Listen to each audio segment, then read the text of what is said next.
Hello everyone, welcome back our YouTube educational channel. Friends, कल की कक्षा में हम लोग जहां रुके थे आज हम उसी के आगे से टॉपिक स्टार्ट करेंगे। आपको याद होगा कि कल की कक्षा में हम लोगों ने दांडी मार्च या दांडी यात्रा पे चर्चा किया था और आज हम उसके आगे के टॉपिक को डिस्कस करेंगे जिसका नाम है गोलमेज सम्मेलन। जो भारतीय राष्ट्रीय कांग्रेस का जो सीरीज चल रहा है, इस सीरीज में हम लोगों ने अभी तक 1930 में दांडी यात्रा तक को कंप्लीट कर लिया और इसी दांडी यात्रा से संबंधित गोलमेज सम्मेलन होता है। आप अगर ये मेरा वीडियो देख रहे हैं और अगर आप इससे पहले मेरा वीडियो नहीं देखे हैं तो इससे पहले गांधी जी का दांडी यात्रा जो हुआ था वो वीडियो देखेंगे तो आपको ये जो गोलमेज सम्मेलन है वो अच्छे से समझ में आ जाएगा। तो गोलमेज सम्मेलन का मतलब होता है राउंड टेबल कॉन्फ्रेंस। जैसा कि ये भारत में पहला मौका था जब सभी भारतीय नेता अंग्रेजों के समानांतर बैठे थे। तो ये जो मीटिंग हो रहा था वो राउंड टेबल पर मीटिंग हो रहा था और इसमें सभी भारतीय नेता अंग्रेजों के समानांतर आमने सामने बैठे थे। आखिर गोलमेज सम्मेलन का क्या कारण था? तो इसका पहला उद्देश्य था कि साइमन कमीशन की रिपोर्ट पर चर्चा करना। हमने साइमन कमीशन की रिपोर्ट क्या थी उसके बारे में भी एक अलग से ही टॉपिक डिस्कस किया है, तो आपको याद होगा। और उसके बाद दूसरा था कि नेहरू रिपोर्ट पे चर्चा करना था और गांधी जी की जो 11 सूत्रीय मांग थी उस पर भी चर्चा करना था और उसी समय जिन्ना की भी 14 सूत्रीय मांग होती है उस पर भी चर्चा करना था। अंतर इतना ही था कि जिन्ना का 14 सूत्रीय मांग सिर्फ और सिर्फ मुसलमानों के लिए था। ये सब तो था ही साथ गांधी जी की नेहरू जी की जो रिपोर्ट पर भी चर्चा करना था। नेहरू रिपोर्ट किसने प्रस्तुत किए थे? तो मोतीलाल नेहरू ने, आपको याद होगा। ये सब के साथ ही एक और उद्देश्य था कि उस समय भारत में दांडी यात्रा चल रहा था और उस दांडी यात्रा के दौरान बहुत बड़ा आंदोलन होने जा रहा था जिसका नाम था सविनय अवज्ञा आंदोलन। और उस सविनय अवज्ञा आंदोलन में बहुत सारी महिलाएं जो भी बढ़ चढ़कर हिस्सा ले रही थी और उस आंदोलन में राजकुमारी अमृत कौर भी हिस्सा ले रही थी। तो ये सभी मुद्दे थे गोलमेज सम्मेलन बुलाने का। तो 3 बार गोलमेज सम्मेलन होता है और हम लोग आज डिस्कस करेंगे प्रथम गोलमेज सम्मेलन। प्रथम गोलमेज सम्मेलन का स्थान कहाँ था? तो सेंट जेम्स पैलेस, लंदन। यानी कि जो सम्मेलन हो रहा था वो लंदन के सेंट जेम्स पैलेस में हो रहा था। इसकी अध्यक्षता किसने की? तो इसकी अध्यक्षता की रैमजे मैकडोनाल्ड ने की थी। और रैमजे मैकडोनाल्ड कौन थे? तो ये ब्रिटेन के पीएम थे, यानी कि ब्रिटेन के प्रधानमंत्री थे। और जो इसका उद्घाटन किसने किया? तो उस समय ब्रिटिश सम्राट हुआ करते थे जिसका नाम था जॉर्ज पंचम। तो जॉर्ज पंचम ने इसका उद्घाटन किया। और आयोजन कब से कब तक हुआ है? तो ये 12 नवंबर 1930 को बैठक स्टार्ट हुआ और 19 जनवरी 1931 तक ये बैठक चला। अब सवाल आता है कि इस बैठक में कितने सदस्य शामिल हुए थे? तो इसमें 89 सदस्य शामिल हुए थे और इन 89 सदस्य में 57 सदस्य जो थे वो भारतीय थे, 16 सदस्य जो थे वो रियासत से थे। रियासत का मतलब होता है कि भारत के राजा रजवाड़े से 16 सदस्य आए थे और 16 सदस्य जो थे वो ब्रिटिश के थे। अब ये जितने भी भारतीय रियासत और ब्रिटिश के सदस्य थे, सभी सदस्य भारत के विभिन्न राजनीतिक दलों के ये सदस्य थे। तो ये जो थोड़ा सा आप लोग इसको ध्यान में रखिएगा, आयोजन कब से कब तक हुआ है, इसकी अध्यक्षता किसने की, स्थान क्या था और इसका उद्घाटन किसने किया है, ये सब बातें बीपीएससी में पूछा जाता है।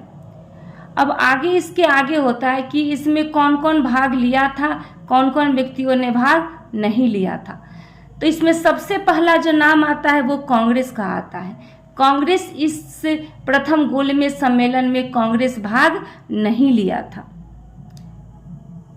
इसमें मुस्लिम लीग की तरफ से कौन भाग लिए थे? तो मुस्लिम लीग की तरफ से सबसे बड़े नेता थे मोहम्मद अली जिन्ना। तो मोहम्मद अली जिन्ना इसमें भाग लिए थे और इसमें आगा खां भी भाग लिए थे। आगे दलित वर्ग में इसमें भाग लिए थे डॉक्टर BR अम्बेडकर भाग लिए थे और हिंदू महासभा में MR जयकर और डॉक्टर मुंजे भाग लिए थे। और आंग्ल भारतीयों में केटी पॉल का नाम आता है और उदारवादी नेता में तेज बहादुर सप्रू का नाम आता है। और रियासत में जो 16 लोग रियासत से गए थे, इसमें से मुस्लिम लीग ने क्या मांगा, तो उन्होंने कहा कि हमारी सीटों की संख्या जो है वो बढ़ा दी जाए। दलित वर्ग में डॉक्टर बी.आर. अम्बेडकर ने मांगा कि दलितों के लिए ये अलग से पृथक निर्वाचन की मांग कर रहे थे। मुस्लिमों के लिए अलग से पृथक निर्वाचन की तो मांग पहले ही हो चुकी थी। अब दलितों के लिए पृथक निर्वाचन की मांग कौन कर रहे हैं? Doctor B R. अम्बेडकर। कहाँ किए? तो प्रथम गोलमेज सम्मेलन में इन्होंने दलितों के लिए पृथक निर्वाचन की मांग की। और रियासत के लोग मांगे कि हमारी भी सहभागिता इसमें होनी चाहिए, इन्होंने अपनी सहभागिता मांगी। अब ये सब हो रहा था। जब ये बैठक खत्म हुई तो अंग्रेजों ने बोला कि जब तक इस बैठक में कांग्रेस भाग नहीं लेगी, जब तक इस बैठक में कांग्रेस भाग नहीं लेगी, तब तक इस बैठक का कोई भी फायदा नहीं होगा, क्योंकि कांग्रेस ही असल में भारत का प्रतिनिधित्व करती है। तब जाकर अंग्रेजों ने फैसला लिया कि इसका निष्कर्ष निकला और उन्होंने कहा कि अगली बार कांग्रेस को लाना है। और इन्होंने 2 प्रस्ताव पारित किए। वो प्रस्ताव क्या थे? तो इन्होंने 2 प्रस्ताव पारित किए। पहला प्रस्ताव पारित किए कि केंद्र में द्वैध शासन की स्थापना की जाए और दूसरा अखिल भारतीय संघ का निर्माण हो। इसके साथ ही कांग्रेस ने देखा कि कांग्रेस को किसी भी तरह शामिल करना है। कांग्रेस क्यों नहीं आई है? तो इसका एक पक्ष निकल कर आया। वो पक्ष क्या था कि महात्मा गांधी जो है वो जेल में है। महात्मा गांधी कहाँ है? तो महात्मा गांधी को दांडी यात्रा के दौरान महात्मा गांधी को गिरफ्तार कर लिया गया है। तब इन्होंने एक प्लान बनाया कि महात्मा गांधी को क्या करना है, महात्मा गांधी को जेल से रिहा करना होगा। और तब हम लोग बैठ के बात करेंगे और अंततः इस फैसले पर मुहर लगी। और इस बैठक का एक ही फायदा हुआ कि महात्मा गांधी जेल से रिहा कर लिए गए। जब महात्मा गांधी जेल से रिहा कर लिए गए तो गांधी इरविन समझौता होता है। इरविन कौन होता है? तो इरविन जो है भारत का वायसराय होता है। उस समय 1931 में इरविन भारत का वायसराय होता है। तो गांधी और इरविन के बीच समझौता होता है। जब गांधी जी जेल से छूटे और बैठक के लिए मध्यस्थता हुई। और बैठक के लिए गांधी जी को 2 व्यक्ति मनाने आए थे, जिसमें पहला नाम आता है M.R. जयकर का और दूसरा नाम आता है तेज बहादुर सप्रू का। पूछा जाता है कि गांधी जी को मध्यस्थता के लिए कौन व्यक्ति बनाने आए थे? तो M.R. जयकर और तेज बहादुर सप्रू, ये 2 नाम आप याद रखिएगा। अंततः दिल्ली में समझौता होता है। और दिल्ली में समझौता होता है तो एक तरफ गांधी जी होते हैं और एक तरफ लॉर्ड इरविन होता है। और ये बैठक कब होती है? तो 5 मार्च 1931 को। तो ये एग्जाम में क्वेश्चन कितना बार पूछा गया है, कई बार ये क्वेश्चन पूछा गया है कि गांधी इरविन समझौता कब हुआ है? तो 5 मार्च 1931 को। और इस गांधी इरविन, चूंकि ये दिल्ली में समझौता हुआ था, यही कारण है कि इसको दिल्ली समझौता के नाम से भी जाना जाता है। अब इसका परिणाम क्या हुआ? कि कांग्रेस जो है, कांग्रेस द्वितीय गोलमेज सम्मेलन में कांग्रेस हिस्सा लेगी।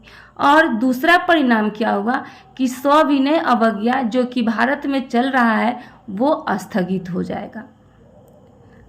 तो पूछा जाता है कि गांधी इरविन समझौता के निम्नलिखित में से कौन से परिणाम हुए? तो ये 2 परिणाम आपको ध्यान में रखने होंगे। उसके बाद में गांधी इरविन समझौता को सरोजिनी नायडू ने कहा कि यह 2 महात्माओं का मिलन है। तो ये एग्जाम में बार बार पूछा जाता है कि ये किसने कहा था कि यह 2 महात्माओं का मिलन है? तो सरोजिनी नायडू ने कहा था। फिर ये भी पूछा जाता है कि यह 2 महात्माओं का मिलन है, किस समझौता के अंतर्गत सरोजिनी नायडू ने कहा था? तो गांधी इरविन समझौता के अंतर्गत। उसके बाद में गांधी इरविन समझौता में महात्मा गांधी के लाभ को सांत्वना पुरस्कार किसने कहा? तो एलन कैंपबेल ने कहा था। क्योंकि महात्मा गांधी बहुत सारी मांग इरविन से मंगवाएंगे। जैसे गांधी जी कहेंगे कि नमक कर को समाप्त कर दी जाए, तो इरविन कहेगा नमक पे कर समाप्त कर दिए। फिर गांधी जी कहेंगे कि दमनात्मक कार्यवाही जो पुलिस भारतीय पे कर रही है बंद करवाया जाए, इरविन कहेगा बंद करवा दिए। जैसे गांधी जी कहेंगे जितने अध्यादेश तुमने जारी किया है सभी वापस ले लो, इरविन कहेंगे वापस ले लिया। गांधी कहेंगे जितने लोग राजनीति से प्रेरित होकर जेलों में कैद कर लिए गए हैं उन्हें रिहा कर दिया जाए, इरविन कहेगा रिहा कर दिए। जितने भी लोग गांधी कहेंगे जितने भी लोग सरकारी छोड़कर राजनीति में कूदे थे उन सबको नौकरी वापस कर दो, इरविन कहेगा वापस कर दिए। फिर गांधी जी कहेंगे भगत सिंह और उसके साथियों को की फांसी माफ कर दो, इरविन कहेगा हम ये नहीं करेंगे। तो वही एलन जो कैंपबेल थे, गांधी जी की बहुत सारे उसमें बात मनवा लिया, गांधी जी ने इरविन से बहुत सारे बात मनवा ले। तो गांधी जी के बात मनवाने को एलन कैंपबेल ने लाभ कहा है और इस लाभ को उसने सांत्वना पुरस्कार कहा है। तो ये एग्जाम में कई बार पूछा गया है कि गांधी इरविन समझौते में महात्मा गांधी के लाभ को सांत्वना पुरस्कार किसने कहा, तो एलन कैंपबेल ने कहा। मेरा जो अगला वीडियो होगा द्वितीय गोलमेज, नेक्स्ट वीडियो में हम लोग द्वितीय गोलमेज सम्मेलन और तृतीय गोलमेज सम्मेलन को कंप्लीट करेंगे। तब तक के लिए इतना ही, बने रहिए हमारे साथ, मिलते हैं नेक्स्ट वीडियो में नेक्स्ट टॉपिक के साथ। धन्यवाद।